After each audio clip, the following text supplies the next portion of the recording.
नमस्कार, मी पूजा. गुरुकिल्ली यशाची मध्ये आपल्या सगळ्यांचं मनपूर्वक स्वागत. आज आपण चर्चा शेअर मार्केटवर या विषयावर माहिती घेणार आहोत आणि आपल्याला याविषयी मार्गदर्शन करण्यासाठी आपल्या सोबत असणार आहेत भारती शेअर मार्केट इन्स्टिट्यूटचे चेअरमन प्राध्यापक रवींद्र भारती सर. कार्यक्रमामध्ये सगळ्यात आधी आपण त्यांचं स्वागत करूया. सर, सगळ्यात आधी आमच्या स्टुडिओमध्ये आपलं मनपूर्वक स्वागत. नमस्कार. तर विषयाला सुरुवात करण्याआधी मी सरांची थोडक्यात तुम्हाला ओळख करून देते. एका कर्जबाजारी शेतकरी कुटुंबामध्ये जन्म घेऊन देखील सरांनी खूप कमी वयामध्ये शेअर मार्केट या क्षेत्रात आपलं अस्तित्व जे आहे ते निर्माण केलेलं आहे आणि हे सिद्ध करून दाखवलं की एक सर्वसाधारण माणूस देखील शेअर मार्केटच्या व्यवसायामधून चांगल्या प्रकारे वेल्थ क्रिएट करू शकतो. शिक्षण लोनवरती होऊन सुद्धा त्यांनी आज खूप मोठं साम्राज्य स्वतःचं निर्माण केलंय. सरांचं भारती रिसॉर्ट या प्रोजेक्टचं 52 एकरमध्ये काम सुद्धा चालू झालेलं आहे आणि एकूण 170 कोटींचा हा प्रोजेक्टचा पहिला फेज सुद्धा सुरू झालेला आहे. सरांनी स्वतःचं हेलिकॉप्टर बुक केलंय आणि स्वतःचं प्रायव्हेट हेलिकॉप्टर घेणारे ते महाराष्ट्रातील दुसरे मराठी व्यक्ती सुद्धा आहेत. सरांनी आजपर्यंत लाखो लोकांना शेअर मार्केट क्षेत्रात प्रशिक्षण देऊन त्यांना आर्थिक साक्षर बनवलंय आणि संपूर्ण भारतामध्ये ज्यांच्या 850 पेक्षा जास्त फ्रँचायझी आहेत त्यांच्याबद्दल सांगावं तेवढं कमीच आहे. अशा जबरदस्त व्यक्तिमत्वाकडून आज आपण शेअर मार्केट विषयी मार्गदर्शन जाणून घेणार आहोत. लगेचच आपण आपल्या आजच्या विषयाला सुरुवात करूया. तर सगळ्यात आधी सर, आज आपण शेअर मार्केटवर बोलतोय तर त्यालाच अनुसरून माझा सगळ्यात पहिला प्रश्न आहे की शेअर मार्केट शिकण्याचं खरं तर महत्त्व मला वाटतं अजूनपर्यंत जास्त लोकांना कळलेलं नाहीये. या कार्यक्रमाच्या माध्यमातून आपल्याला तेच लोकांना पटवून द्यायचंय की शेअर मार्केटमधनं तुम्ही किती पैसे कमावू शकता आणि किती तुमची जी संपत्ती आहे ती वाढवू शकता. काय मार्गदर्शन करा. आता शेअर मार्केटचं शिकण्याचं महत्त्व आपण जर पाहिलं तर 2020 मध्ये ज्यावेळेस कोविड आला त्याच्यानंतर खरं तर ऍक्च्युअल मध्ये आपल्या भारतामध्ये डीमॅट अकाउंटची संख्या वाढली आणि कोविड नंतर खूप मोठ्या प्रमाणावरती लोक आपल्या भारतामध्ये ट्रेडिंग आणि इन्व्हेस्टमेंट मध्ये उतरली. आता आपण पाहिलं तर त्याच्यापूर्वी फक्त 4-4.5 कोटी लोक होते. आज जवळपास 14-15 कोटी लोकांचं डीमॅट अकाउंट त्याच्यामध्ये ओपन झालेलं आहे मागच्या 3-4 वर्षामध्ये. पण आपण जर पाहतोय 15 कोटी लोकांचे डीमॅट अकाउंट आपल्या भारतामध्ये ओपन झालेले आहेत, पण ऍक्टिव्ह डीमॅट अकाउंट पाहिलं तर 3.5-4 कोटीच आहेत. म्हणजे 10 कोटी लोक कुठेतरी त्यांनी सुरुवात केली आणि कुठेतरी त्यांनी परत ते मार्केटमध्ये ट्रेडिंग किंवा इन्व्हेस्टमेंट बंद केलं काही कारणामुळे. आता त्याच्या मागचं सगळ्यात महत्त्वाचं कारण म्हणजे आपण एखादी गोष्ट बंद का करतो तर एकतर नुकसान झाल्यामुळे किंवा त्याची अपुरी माहिती असली तर आपण त्या गोष्टीमध्ये बंद करतो. तर असा प्रॉब्लेम झालेला आहे. इनॅक्टिव्ह डीमॅटची संख्या का वाढलेली आहे तर नॉलेजची कमी आहे. लोकांना काय झालं, लोकांनी ऑनलाईन व्हिडिओज वगैरे पाहिले, प्रॅक्टिकली त्यांना म्हणजे सुरुवात कशी करायची एबीसीडी न करता डायरेक्ट XYZ पर्यंत त्यांना काही गोष्टी कळाल्या XYZ आणि मग एबीसीडी न माहिती होता XYZ केल्यामुळे काय झालं, त्यांना लॉस झाला डायरेक्ट ऑप्शन मध्ये म्हणा, फ्युचर मध्ये म्हणा. आणि मग लोकांना त्या प्रॉब्लेममुळे बरेच डीमॅट अकाउंट इनॅक्टिव्ह झाले. म्हणून असं माझं लोकांना सांगणं आहे की शेअर मार्केटमध्ये आपल्याला काम करायचं म्हटलं तर आपल्याला कुठलीही गोष्ट आपण जरी ड्रायव्हिंग करायचं म्हटलं तर आपण डायरेक्ट जाऊन गाडी स्टार्टर मारून डायरेक्ट सुरुवात नाही करत. आपण कोणतरी गुरु घेतो किंवा कोणतरी कुठेतरी आपण कोर्स करतो आणि मग आपण स्टेप बाय स्टेप हळूहळू गाडी चालवायला शिकतो. तसंच आहे, जर आपण शेअर मार्केटमध्ये ज्यावेळेस आपण एंट्री करतो त्यावेळेस आपल्याला सुरुवात ही नेहमी लॉंग टर्म पासून केली पाहिजे. थोडेफार कमी अमाऊंट पासून आपण सुरुवात केली पाहिजे. आपण नॉलेज घेतलं पाहिजे सगळ्या गोष्टींचं, टेक्निकल अनालिसिस, फंडामेंटल अनालिसिस, सगळ्या स्ट्रॅटेजीज काय असतात, कशा पद्धतीने मी लॉंग टर्म मध्ये इन्व्हेस्टमेंट केलं, मी कुठले शेअर्स घेऊ, काय पाहू, कंपन्यांचा बॅलन्स शीट मी कसं स्टडी करू, ह्या बऱ्यापैकी थोडंफार बेसिक नॉलेज घेऊनच आपण मार्केटमध्ये सुरुवात केली पाहिजे. आणि जर आपण व्यवस्थित नॉलेज घेतलं तर ट्रेडिंग आणि इन्व्हेस्टमेंट या दोन्ही गोष्टी अशा आहेत की त्याच्यामध्ये योग्यरित्या आपण जर काम केलं, प्रोफेशनली जर आपण शिकून व्यवस्थित काम केलं तर ट्रेडिंगमधूनही माणूस चांगल्या पद्धतीने काम करू शकतो. आणि लॉंग टर्म इन्व्हेस्टमेंटमध्ये तर काही प्रॉब्लेमच नाहीये. लॉंग टर्म इन्व्हेस्टमेंटमध्ये जो व्यक्ती 3 वर्ष, 5 वर्ष, 10 वर्ष शेअर मार्केटमध्ये होल्ड करायची ज्याची तयारी आहे त्याला मार्केटने भूतकाळातही पैसे दिलेले आहेत आणि मार्केटमध्ये त्याला भविष्यकाळातही त्याला मोठा रिटर्न्स मिळणार आहेत. जसं आपण जमीन घेऊन ठेवतो, आपल्याला माहिती आहे आज जमीन घेतली, उद्या विकायला गेले तुम्ही, परवा दिवशी विकायला गेले तर तो रेट नाही मिळणार लगेच तुम्हाला जो काल तुम्ही विकत घेतलेला आहे. पण तुम्ही 3 वर्षांनी 5 वर्षांनी ती जमीन विकायला गेले तर नक्कीच तुम्ही घेतलेल्या रेटपेक्षा त्याची रेट तुम्हाला वाढवून मिळणार आहे. सेम तसंच लॉंग टर्म इन्व्हेस्टमेंट बद्दल आहे की शेअर मार्केट सुद्धा आपल्या जमिनीसारखं, आपल्या फ्लॅट सारखंच आहे. जसं आपण जमिनी घेतो, आपण फ्लॅट घेतो, आपण लॉंग टर्मच्या हिशोबाने घेतो की आपल्या पुढच्या पिढीला तो उपयोगाला येईल, तो फ्लॅट किंवा ती जमीन किंवा त्याच्यावर आपल्याला त्याचं भाडं खायचंय. तर अशाच पद्धतीने शेअरच्या बाबतीत जर विचार केला की मला 10 वर्ष, 20 वर्ष, 50 वर्ष शेअर्स विकायचे नाहीत, माझ्या पुढच्या पिढीसाठी, माझ्या रिटायरमेंटसाठी मी घेतोय, तर अशा पद्धतीने ट्रेडिंग आणि इन्व्हेस्टमेंट दोन्ही माध्यमातून लोक चांगलं काम शेअर मार्केटच्या माध्यमातून इन्कम सोर्स त्यांच्यासाठी होऊ शकतो. नक्कीच. आणि मला वाटतं या सगळ्याची माहिती जर का अजून तुम्हाला मिळवायची करायची आहे तर नक्कीच तुमच्याशी संपर्क करणं सगळ्यात आधी जास्त महत्त्वाचं आहे. आणि भारतीय शेअर मार्केट मराठी युट्यूब चॅनलवर लगेच मला वाटतं हा कार्यक्रम संपल्यानंतर फ्री सेमिनार असणार आहे. येस तर त्याबद्दल सुद्धा तुम्ही सांगा. आणि त्यालाच लागून मी पुढचा प्रश्न सुद्धा तुम्हाला विचारून ठेवते की नवीन लोक खरं तर शेअर मार्केटमध्ये यायला खूप घाबरतात की सुरुवात कशी करावी, ह्याच्यातनं आपल्याला काय प्रॉफिट मिळेल, या सगळ्याबद्दल शंका असतात त्यांच्या मनात. या शंका कशा दूर येस. आता आपला हा, जसं तुम्ही म्हटला की आपला हा आता टीव्हीवरचा प्रोग्राम संपला की लगेच भारतीय शेअर मार्केट मराठी आपल्या ह्या युट्यूब चॅनलवरती माझं 1 तासांचं फ्री सेमिनार आहे. आपल्याकडे इथे टीव्हीवरती वेळ कमी आहे, पण मी आपल्या युट्यूब चॅनलवरती मी प्रेक्षकांना आवाहन करेल की लगेच आपल्या मोबाईलमध्ये युट्यूबवरती जावा, भारतीय शेअर मार्केट मराठी युट्यूब चॅनलला सबस्क्राईब करा आणि आपल्या ह्या चॅनलवरती आता माझं फ्री सेमिनार सुरू होतंय. तर त्या सेमिनारला तुम्ही लगेच जॉईन व्हा. आणखीन 1 तासामध्ये मी तुम्हाला डिटेल शेअर मार्केटबद्दल आपल्या युट्यूब चॅनलवरती शिकवणार आहे. आणि तुमच्या काही जर शंका असतील तर 7057101010 या नंबरवरती लगेच कॉल करा. आपली टीम तुम्हाला पूर्णपणे मराठीमध्ये सपोर्ट करेल. तुमच्या काही शंका असतील, तुमच्या काही शेअर मार्केट विषयी प्रश्न असतील तर आपली टीम तुम्हाला मराठीमध्ये सगळ्या गोष्टी समजावून सांगेल. आता नवीन लोकांनी शेअर मार्केटमध्ये कशा पद्धतीने काम करायचं, तर नवीन लोकांनी सगळ्यात महत्त्वाचं आपलं पहिली स्टेपमध्ये शेअर मार्केटमध्ये तर डीमॅट अकाउंट ओपन करायचं. डीमॅट अकाउंट ओपन केल्यानंतर आता कुठले शेअर घेऊ, सगळ्यात मोठा प्रश्न असतो लोकांकडे. तर सगळ्यात महत्त्वाचं आपलं ज्या ब्रोकरकडे डीमॅट अकाउंट असतं तर तिथे आपल्याला इन्व्हेस्टमेंटचा सल्ला देखील दिला जातो की लॉंग टर्मसाठी कुठल्या कंपन्या घेतल्या पाहिजे, शॉर्ट टर्म ट्रेडिंगसाठी कुठल्या हे केल्या पाहिजे. आपल्या ब्रोकरकडनं सुद्धा किंवा आपल्या सेबी रजिस्टर तुम्ही रिसर्च अॅनालिस्ट किंवा सेबी रजिस्टर इन्व्हेस्टमेंट ॲडवायझरचा सुद्धा तुम्ही सल्ला घेऊन मित्रांनो मार्केटमध्ये काम करू शकता. किंवा मग तिसरा ऑप्शन आहे की आपण स्वतः शिकणं. स्वतः आपण घरामध्ये ज्या वस्तू वापरतो आपण त्या कंपन्यांचे जरी आपण शेअर्स घेत राहिलो, आता या ठिकाणी आपण मी टीव्हीवरती तुम्हाला हे करतोय, याच्यावरती मी तुम्हाला आपण जे काही कंपन्यांचा किंवा आपण ह्याचा या ठिकाणी आपण जो आपण शिकण्यासाठी आपण सल्ला घेणार आहोत तर ते केवळ एज्युकेशन आणि केस स्टडी पर्पजसाठी आहे. ह्याच्यामध्ये कुठल्याही प्रकारचं बाय किंवा सेलचं रिकमेंडेशन नाहीये, असं मला डिस्क्लेमर देणं या ठिकाणी मला तुम्हाला गरजेचं आहे. आता फॉर एक्झाम्पल आपण सकाळी उठल्यानंतर काय करतो, आपण कोलगेटने दात घासतो तर आपण कोलगेटचे शेअर्स घेतले, आपण ब्रिटानियाचे बिस्किट खातो आपण ब्रिटानियाचे शेअर्स घेतले, बरोबर का नाही. आपण टाटा मोटर्स, महिंद्रा, मारुती ह्या आपण वस्तू गाड्यांचे आपण हे करतो, गाडी वापरतो तर आपण ते शेअर घेतले.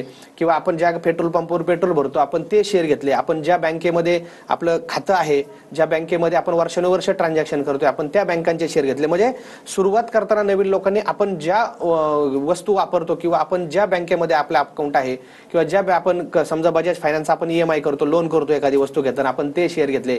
घरात एशियन पेंटचा पेंट वापरतो आपण, पॉलिकॅपची वायर वापरतो, जे काय असेल जे आपण आतापर्यंत आपण ज्या वस्तू वापरतो ज्या वस्तूंवरती आपला विश्वास आहे वर्षानुवर्ष आणि त्या कंपन्या मार्केटमध्ये लिस्टेड आहेत का चेक करा. सकाळपासून रात्री आपण झोपेपर्यंत आपण हजारो वस्तूंची टचमध्ये असतो, हजारो फिजिकल आपण वस्तू पाहत असतो, आपण सर्व्हिसेस आपण यूज करत असतो, आपण घेत असतो. तर त्या सर्व्हिसेस मधल्या कंपन्या जरी आपण लॉंग टर्मसाठी मित्रांनो घेतल्या तरी आपल्याला खूप चांगला त्याच्यामध्ये बेनिफिट होऊ शकतो. किंवा निफ्टी बीज सारखं आहे की निफ्टीच्या 50 कंपन्यांमध्ये सुद्धा आपण डायरेक्ट इन्व्हेस्टमेंट करू शकतो. निफ्टी बीज ETF माध्यमातून किंवा म्युच्युअल फंडच्या माध्यमातून असेल तर हे असे अनेक पर्याय आहेत नवीन लोकांना सुरुवात करण्यासाठी. तर तुम्ही सुरुवात करताना स्वतः शिकून प्रॉपर नॉलेज घेऊन काम करा किंवा मग सेबी रजिस्टर इन्व्हेस्टमेंट ॲडवायझरचा सल्ला घेऊनच मित्रांनो तुम्ही मार्केटमध्ये काम करा. नक्की ज्या पद्धतीने सर तुम्ही म्हणालात की योग्य तो सल्ला घेऊन मगच शेअर मार्केटमध्ये उतरणं फार गरजेचं आहे, तरच तुम्हाला या सगळ्याचा फायदा होऊ शकतो. आणि हा जो सल्ला आहे तो आपल्या कार्यक्रमाच्या माध्यमातून किंवा जर का तुम्हाला कॉल केला 7057101010 या क्रमांकावर जर का तुम्हाला लोकांनी कॉल केला तर नक्कीच त्यांना योग्य तो सल्ला शेअर मार्केट बद्दल मिळू शकतो. पुढचा प्रश्न मला तुम्हाला असा विचारायचा आहे की दीर्घ मुदतीसाठी स्टॉक मध्ये गुंतवणूक का करावी, काय सांगता येईल याबद्दल लोकांना? आता दीर्घ मुदतीसाठी गुंतवणूक का करावी, कारण बघा आपल्या भारतामध्ये बरेच लोक शेअर मार्केटला जुगार समजतात. म्हणजे आपण जर पूर्वी आम्ही सेमिनार मी जवळपास 1200 सेमिनार घेतलेले आहेत पूर्ण महाराष्ट्रामध्ये, कानाकोपऱ्यापर्यंत मी महाराष्ट्राच्या प्रत्येक जिल्ह्यामध्ये आपल्या सेमिनार झालेले आहेत. तर आपण ज्यावेळेस लोकांशी चर्चा करतो त्यावेळेस लोक घाबरतात, आपली मराठी माणसं शेअर मार्केटला घाबरतात. त्यांच्या डोक्यामध्ये कुठेतरी आहे की शेअर मार्केट बाबा जुगार आहे, शेअर मार्केटमध्ये लॉस होतो.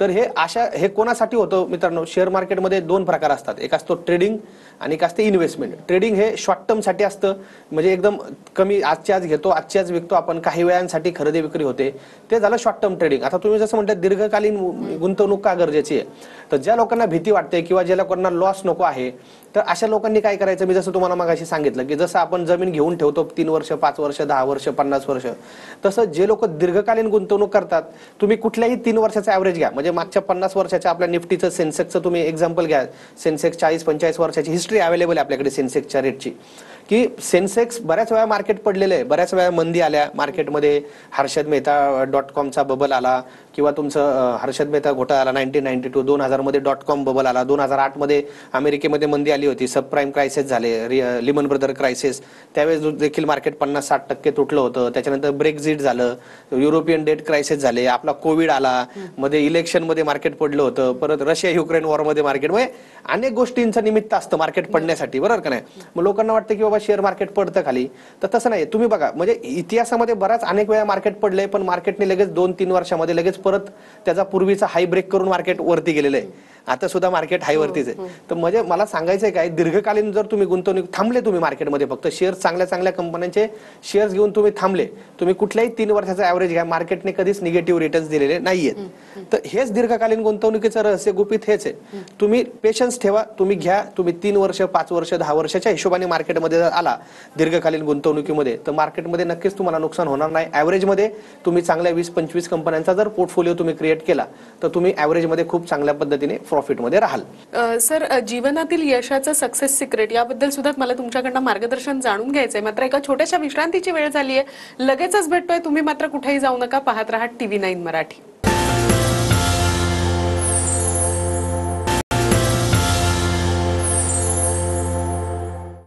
गुरुकिल्ली यशाची या विशेष कार्यक्रमामध्ये आपल्या सगळ्यांचं पुन्हा एकदा स्वागत. सर, ब्रेकवर जाण्यापूर्वी ज्या पद्धतीनं मी म्हटलं होतं की जीवनामध्ये जर आपल्याला सक्सेस व्हायचं असेल तर त्याबद्दलचा सल्ला सुद्धा तुम्ही प्रेक्षकांना नेहमी देत असता या कार्यक्रमाच्या माध्यमातून. तर हा सक्सेस फंडा नेमका काय आहे याबद्दल काय सांगता येईल, आणि तुमच्या रिसॉर्टमध्ये, भारती रिसॉर्टमध्ये तुम्ही हा लॉन्च केलेला आहे काहीतरी प्रोग्राम, तर या सगळ्याबद्दल जर आमच्या प्रेक्षकांना माहिती मिळाली या कार्यक्रमाच्या माध्यमातून तर फार बरं होईल. आता मी एक रिसेंटलीच एक पहिली बॅच झाली आपली success secret in business and life, म्हणजे सक्सेस सिक्रेट नावाचा मी एक सिग्नेचर प्रोग्राम लॉन्च केलेला आहे. 2 दिवसांचा रेसिडेन्शियल प्रोग्राम असतो तो आपल्या भारती रिसॉर्टला, उरई कांचनला, पुण्यामध्ये. संपूर्ण महाराष्ट्रामधून जगभरामधून लोक आलेत, काही लोक तर आउट ऑफ कंट्रीज मधून पण 2 लोक आले होती मागच्या प्रोग्रामला, बिहार, राजस्थान मधून, बरोबर, UP मधून बरेच लोक आली होती. तर हा सक्सेस सिक्रेट हा 2 दिवसाचा प्रोग्राम मी असा डिझाईन केला की मी बघितलं की मागच्या म्हणजे 17, 18, 20, 18 वर्ष झाले, म्हणजे 2004 मध्ये मी ट्रेडिंगमध्ये आलो, शेअर मार्केटमध्ये आलो, की हॉस्टेलच्या विद्यार्थ्यांचं पाहून मी आलो, आणि 2004 ते 2008 मी स्वतः ट्रेडिंग केलं मी आणि मार्केटमध्ये काम केलं. 2008 मध्ये मी व्यवसायामध्ये आलो शेअर मार्केटच्या, आणि प्रशिक्षण असेल किंवा हे व्यवसायामध्ये असेल. तर 2008 मध्ये व्यवसायामध्ये मी ज्यावेळेस एंट्री केली, त्याच्यानंतर मी जसे जसे शिकत गेलो, बिझनेसचं नॉलेज शिकत गेलो, मॅनेजमेंटचं नॉलेज शिकत गेलो, मी बिझनेस एक्सपांड केला. तर माझ्या बऱ्याच चढ उतार आल्या आयुष्यामध्ये, बऱ्याच गोष्टी आल्या, बऱ्याच चांगल्या गोष्टी घडल्या, बऱ्याच वाईट गोष्टी घडल्या, प्रॉब्लेम मधून मी पुढे गेलो. तर अशा पद्धतीने जवळपास आज 250-300 लोक आपल्या ग्रुपमध्ये एम्प्लॉई काम करतात, जवळपास 800-850 फ्रँचायझी पार्टनर आपल्या ग्रुपमध्ये काम करतात. आज भारती रिसॉर्ट 52 एकरमध्ये जवळपास 170 कोटींचा हा प्रोजेक्टचा पहिला टप्पा आपला सुरू झालेला आहे. तर ह्या सगळ्या गोष्टींमध्ये मला असा अनुभव आला की उद्योजकांमध्ये म्हणा किंवा सक्सेसफुल होण्यासाठी लाईफमध्ये बरेच लोक काय करतात, आपला उद्योजक असतात, बरेच लोकांचे छोटे छोटे दुकानं असतात किंवा व्यवसाय असतो, किंवा नोकरीमध्ये पण बरेच लोकांच्या हातामध्ये पोटेन्शियल असतं बऱ्याच गोष्टी करून दाखवण्याचं, पण लोक लिमिटेड गोष्टींपर्यंतच पोहोचतात की बाबा एकच दुकान आहे माझं, मी 20 वर्ष झालं त्याच दुकानात मी काम करतोय, मी स्वतःच दुकान उघडतो, मी स्वतःच बंद करतो, मी स्वतःच झाडू मारतो, मी स्वतःच गल्ल्यावर बसतो आणि म्हणतो मी उद्योजक आहे, मी बिझनेसमॅन आहे. बरोबर काय? तर तो उद्योजक नाही, त्यांनी रोजगार, तो सुद्धा एम्प्लॉईच आहे पण स्वतःचा स्वतः एम्प्लॉई आहे. तर पण प्रत्येकामध्ये पोटेन्शियल आहे. आज प्रत्येक व्यक्तीला, उद्योजकाला जर एक जर योग्य मार्गदर्शन असेल तर तो आज हजारो लोकांना रोजगार देऊ शकतो. आणि व्यवसायामध्येच ताकद आहे की रोजगार निर्मितीची, आणि आज आपल्या देशाला रोजगार निर्मितीची गरज आहे. म्हणून माझ्या लक्षात असं आलं की आपल्या देशाला रोजगार निर्मितीची गरज आहे, तर आपण जर उद्योजकांना उभं केलं, आपण जर लोकांमध्ये स्पिरिट जागा केला, आपण जर लोकांना सांगितलं की ह्या अडचणी येणार आहेत पण आपल्याला अशा पद्धतीने त्याच्यामध्ये मात केली पाहिजे. तर माझ्या आयुष्यामध्ये जे प्रॅक्टिकल प्रॉब्लेम आले, संघर्ष निर्माण झाला, आणि मी त्याच्यावरती कशा पद्धतीने त्या संघर्षामधून, मी नेहमी सांगतो की संकटामधूनच शक्तीचा निर्माण होतो. मला हे प्रॅक्टिकली अनुभव केल्यानंतर लक्षात आलं. म्हणून मी लोकांना सांगितलं की तुमच्या आयुष्यामध्ये संकट येणार आहेत आणि ती संकट तुम्हाला शक्ती देऊन जाणार आहेत. तुम्ही जर कम्फर्ट झोनमध्ये जर राहिला तर तुमच्यामध्ये मोठा बदल नाही घडणार आणि तुम्ही समाजामध्ये पण बदल घडवू शकत नाही. प्रत्येक व्यक्तीमध्ये पोटेन्शियल आहे की आपण समाजासाठी काहीतरी मोठं करू शकतो. प्रत्येक उद्योजकामध्ये ताकद आहे की रोजगार निर्मितीची शक्ती आहे की तो 100 लोकांना 1000 लोकांना रोजगार देऊ शकतो. पण त्यासाठी त्याने पुढे जाऊन काय केलं पाहिजे, कुठल्या स्टेप्स घेतल्या पाहिजे, मॅनेजमेंट कशी केली पाहिजे, व्यवसायाचं मार्केटिंग कसं केलं पाहिजे, प्रॉब्लेमला कुठल्या स्ट्रॅटेजीज कुठल्या टेक्निक्स यूज करायच्या जेणेकरून त्यांना आजच्या ह्या सोशल मीडियाच्या जगामध्ये त्यांना व्हायरल होता येईल, त्यांना मोठ्या प्रमाणावरती व्यवसाय त्यांना जमा करता येईल, सेल्स त्यांना वाढवता येईल. तर ह्या सगळ्या गोष्टींचं मी त्या 2 दिवसाच्या सक्सेस सिक्रेट नावाचा आपला प्रोग्राम आहे, success secret and business and life. शनिवार रविवार हा प्रोग्राम असतो. तर मी लोकांना आवाहन करेल की ज्यांना व्यवसायामध्ये यायचंय किंवा ज्यांचा व्यवसायामध्ये ऑलरेडी आहे आणि व्यवसाय मोठ्या लेवलला त्यांना घेऊन जायचा आहे आणि ज्या लोकांना सुरुवात करायची, लेडीज असतील, आपले हजबंड वाईफ एकत्र आले, आपल्या मुलांना घेऊन जर त्या प्रोग्रामला एकत्र आले तर त्यांना खूप चांगला बेनिफिट आपल्या भारतात आणि एक ट्रिप पण होऊन जाईल. शनिवार रविवारचा प्रोग्राम असतो तर एक फन विथ लर्न असा तो 2 दिवसाचा प्रोग्राम आहे. आणि मागच्या प्रोग्रामला अक्षरशः फक्त 2 दिवसाच्या त्या प्रोग्रामची कॉस्ट आपण 20,000 रुपये कॉस्ट घेतो. पण त्याच्यामध्ये पूर्ण डे पिकनिक, इव्हिनिंग पिकनिक, पूर्ण राहणं खाणं, त्याचं 2 दिवसाचं ट्रेनिंग आणि हे सगळं एन्जॉयमेंट पूर्ण त्यांना खूप चांगला. आणि लोक म्हटली की सर असा त्यांनी रिप्लाय दिला मागच्या बॅचमध्ये की सर 20,000 फी भरली पण आम्हाला 50 लाख रुपये आमचे वसूल झाले. एवढं नॉलेज, एवढं टेक्निक असा कधी विचारच केला नव्हता. अशा गोष्टींचा आम्ही लाईफमध्ये एवढ्या सोप्या गोष्टी असतात आणि आपण जर त्याच्यावरती ऍक्शन घेतली तर आपणही मोठं काम करू शकतो. हा विश्वास घेऊन लोक आपल्या त्या 2 दिवसाच्या प्रोग्राम मधून जातात आणि खूप चांगल्या पद्धतीने त्याचे फीडबॅक येतात. नक्कीच. ज्या पद्धतीने तुम्ही या सक्सेस सिक्रेट प्रोग्राम बद्दल बोललात, मला वाटतं खरंच आपले जे प्रेक्षक आहेत ते भरभरून या सक्सेस सिक्रेट प्रोग्रामला आणि तुमच्या भारती रिसॉर्टला प्रतिसाद देतील याबद्दल शंकाच नाहीये. पुढचा प्रश्न, दीर्घकालीन गुंतवणुकीसाठी स्टॉक निवडताना कोणते घटक विचारात घेणं सगळ्यात आवश्यक असतं, काय सांगता येईल? आता दीर्घकालीन गुंतवणुकीसाठी ज्यावेळेस आपण कंपन्या आपण निवडत असतो तर त्या थोडक्यात त्या कंपन्यांचा दीर्घकालीन, बरोबर का नाही, म्हणजे आपण काय करतो शॉर्ट टर्म आणि लॉंग टर्म ह्या 2 गोष्टींचा फरक असतो. आपण जसं बघा ज्यावेळेस एखाद्या फॅमिलीचं हे होत असतं किंवा एखाद्या कुटुंबामध्ये लग्न होतं, बरोबर का नाही, हजबंड वाईफ, तर ते 2 कुटुंब काय बघतात, पूर्ण हिस्ट्री बघतात त्या कुटुंबाची. कारण त्यांना दीर्घकालीन त्यांच्यासोबत संबंध जोडायचे असतात. ते काही शॉर्ट टर्म साठी संबंध नसतात. तर ते काय बघतात की बाबा ह्या मुलीचे आजोबा कोण, वडील कोण, त्यांचं काय व्यवसाय आहे, त्यांचं पूर्ण काय शिक्षण काय आहे, पूर्ण त्या कुटुंबाची हिस्ट्री बघितली जाते, बरोबर का नाही. कारण तर दीर्घकालीन संबंध जोडायचे असतात. तर तसंच म्हणजे आपण एखादी प्रॉपर्टी घेतो, त्या प्रॉपर्टीचं आपण डिटेलमध्ये बघतो, सगळे 7-12 त्याचे सगळे बॅकग्राऊंड, त्याचं लिटिगेशन काय आहे, काय ह्या सगळ्या गोष्टी आपण बघत असतो. तसंच शेअर मार्केटमध्ये एखाद्या कंपनीचा आपण ज्या शेअर्स विकत घेत असतो तर लोक काय करतात, त्याच्या IQ माहितीवरती शेअर घेतात. कुणी टिप दिली की लगेच त्याच्यामध्ये गुंतवणूक केली, काहीच विचार नाही करायचा, 2 मिनिटांमध्ये घेतलं. तर असं नाहीये, हा तुमचा त्याच्यावरती तुम्ही पैसा लावताय. मग तुम्ही काय बघितलं पाहिजे की कंपनीची हिस्ट्री किती वर्षापासून जुनी कंपनी आहे, ती सगळ्यात महत्वाचं, किती वर्षापासून त्या कंपनीचं ट्रॅक रेकॉर्ड आहे, बरोबर का नाही. 10 वर्ष, 7 वर्ष, 5 वर्ष, 11 वर्ष अशा जुन्या कंपन्यांमध्ये कमीत कमी आपण इन्व्हेस्टमेंट केली पाहिजे. काल आज कंपनी सुरुवात झाली आणि त्याच्यामध्ये आपण गुंतवणूक केली असं नाही झालं पाहिजे. दुसरी गोष्ट, त्या कंपनीचे प्रमोटर कोण आहेत, म्हणजे कारण कंपनी चालवणारा, आपण असं म्हटलं जातं की पैसा हा घोड्यावर नाही लावायचा तर जॉकीवर लावायचा, असं नेहमी म्हटलं जातं. पूर्वीचे लोक, जुने लोक नेहमी सांगतात की पैसा अजिबात घोडा पाहून पैसा लावायचा. तो जॉकी कोण आहे, तो चालवणार, घोडा कोण चालवतंय हे खूप महत्वाचं आहे. तसं कंपनीचे प्रमोटर कोण आहेत, कंपनीची मॅनेजमेंट कशी आहे, इथिकल आहे का, ऑनेस्ट मॅनेजमेंट आहे का, कंपनीची मॅनेजमेंट कंटिन्युअसली असते का कंपनीमध्ये, ते त्यांच्या मीटिंग्समध्ये, त्या प्रोडक्ट ह्याच्यामध्ये त्यांचे अॅन्युअल रिझल्ट असतात किंवा क्वार्टरली रिझल्ट असतात, त्याच्यामध्ये त्यांचं मत काय आहे, कंपनीबद्दल त्यांचं पुढे जाऊन विजन काय आहे. कंपनी, हे झालं कंपनीच्या प्रमोटरचं, ते सुद्धा आपल्याला बघणं गरजेचं आहे कंपनी सिलेक्ट करताना. त्याच्यानंतर प्रोडक्ट काय आहेत कंपनीचे, बरोबर का नाही. कारण बऱ्याच लोकांना कंपनीची नावं माहिती असतात पण ते कंपनी वस्तू काय बनवते हेच माहिती नसतं. तर त्या कंपनीचे प्रोडक्ट काय आहेत, त्या कंपनीचे ब्रँड्स काय आहेत, लोकांचं मार्केटमध्ये ते ब्रँड किती लोकांपर्यंत पोहोचलेला आहे, ओळखीचं आहे का ते ब्रँड बाबा, बरोबर का नाही, का असंच कधी ऐकले नाही ऐकले अशा लोकांचं, ते महत्वाचं आहे. त्याच्यानंतर बॅलन्स शीट कंपनीची पाहणं गरजेचं आहे, कंपनीचं प्रॉफिट मार्जिन किती आहे, कंपनी कर्जमुक्त आहे का, डेट फ्री कंपन्या जर आपण घेतल्या तर ते आणखीन आपल्यासाठी फायदेशीर ठरतं. त्याच्यानंतर काही रेशोज असतात, मग return on equity, return on capital employed, P ratio, हे अशा गोष्टींचं आपल्याला फंडामेंटल अनालिसिस हे दीर्घकालीन मुदतीसाठी गुंतवणुकीसाठी आपल्याला खूप गरजेचं असतं त्या कंपन्यांचा अभ्यास करण्यासाठी. आणि आपल्या मास्टर कोर्समध्ये आपण आपला जो शेअर मार्केटचा कोर्स असतो, master in trading and investment, त्याच्यामध्ये ह्या सगळ्या गोष्टी, फंडामेंटल अनालिसिस कसं करायचं, टेक्निकल अनालिसिस कसं करायचं, स्ट्रॅटेजीज कुठल्या आपण आपण शेअर मार्केटमध्ये यूज करायच्या. आणि हे सगळ्यासाठी तुम्ही 7057101010 हा नंबर आपल्याला दिलेला आहे. त्याशिवाय आपला हा आता टीव्हीवरचा प्रोग्राम झाला की भारती शेअर मार्केट मराठी या युट्यूब चॅनलवरती मी लगेच तुम्हाला 1 तास शेअर मार्केटबद्दल आणखीन डिटेलमध्ये माहिती देणार आहे. तर प्रत्येकाने मोबाईल ओपन करा, लगेच आपल्या Bharati share market Marathi YouTube चॅनलवरती जा आणि आपला हा प्रोग्राम जो आता सुरू होईल फ्री सेमिनार टीव्हीवरचा हा प्रोग्राम संपल्यानंतर, तर त्या प्रोग्रामला तुम्ही जॉईन व्हा. आणखीन डिटेलमध्ये आपण सविस्तर तिथं चर्चा करूयात. नक्कीच. त्याचप्रमाणे मला वाटतं जर ज्या पद्धतीने तुम्ही नंबर सांगितला 7057101010 या नंबरवर जर का आपल्या प्रेक्षकांनी कॉल केला तर त्यांना यापैकी बरीचशी माहिती फोनवरनं मिळू शकते आणि त्यानंतर तुमचा सल्ला घेऊन ते या पुढच्या प्रशिक्षणाला सुरुवात करू शकतात. पुढचा प्रश्न असा विचारायचा की तुमच्या इन्स्टिट्यूटमध्ये कोणकोणते कोर्सेस घेतले जातात आणि या कोर्सेसचा विद्यार्थ्यांना खरंच फायदा होतो आणि काय फायदा होतो? येस, आता आपल्या सगळ्यात महत्त्वाचं आपल्या इन्स्टिट्यूटमध्ये आपला कोर्स आहे, 3 महिन्यांचा कोर्स आहे. Master in trading and investment नावाचा हा 3 महिन्याचा कोर्स आहे आणि तो ऑनलाईन आणि ऑफलाईन दोन्ही पद्धतीने आपल्याकडे अवेलेबल आहे.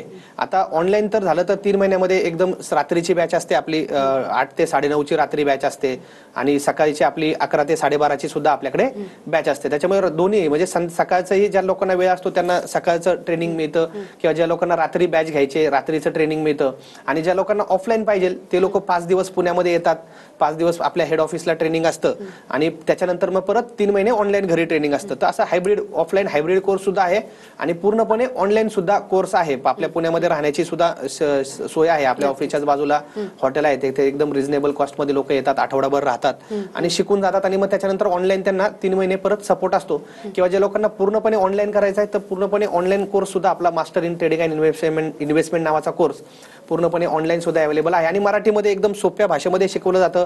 कोविडमध्ये तर सगळे लोक पूर्णपणे ऑनलाईन शिकली आणि ऑनलाईन पण खूप छान पद्धतीने समजतं.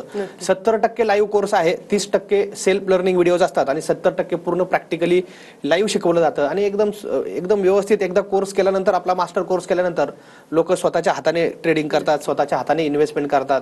कोणाची मदत घ्यायची गरज लागत नाही त्यांना. Trading, investment, technical analysis, fundamental analysis, कंपन्या कशा सिलेक्ट करायच्या हे सगळं नॉलेज त्यांना स्वतः त्यांना त्या कोर्सच्या द्वारे त्यांना मिळतं आणि मग सेल्फ इंडिपेंडंट होऊन लोक व्यवस्थित प्रोफेशनली काम करतात आणि त्यांचे खूप चांगल्या पद्धतीने त्यांचे अनुभव देखील लोक आमच्यासोबत शेअर करतात की सर खूप चांगल्या पद्धतीने शिकवलं गेलं. आणि आपल्या युट्यूब चॅनलवरती सुद्धा प्रेक्षकांचे टेस्टिमोनियल्स वगैरे आपण सगळे टाकलेले आहेत. नक्कीच. आणि मला वाटतं हे सगळं जर का आपल्याला पाहायचं असेल तर Bharati share market Marathi YouTube चॅनलवर लगेच आपला फ्री सेमिनार होणार आहे. आता हा कार्यक्रम संपल्या तर लोकांना जर का याबद्दल अधिक माहिती जाणून घ्यायची असेल, या सेमिनार बद्दल जाणून घ्यायचं असेल तर लगेच त्यांनी या चॅनलला सबस्क्राईब करून जॉईन होणं फार गरजेचं आहे. सर, तुम्ही इथे आलात आणि शेअर मार्केट बद्दल इतकी छान माहिती आमच्या प्रेक्षकांना दिली त्याबद्दल आपले मनपूर्वक आभार. नमस्कार. गुरुकिल्ली यशाची या विशेष कार्यक्रमामध्ये आज आपण इथेच थांबतोय. तुम्ही कुठेही जाऊ नका, पाहत रहा TV9 मराठी.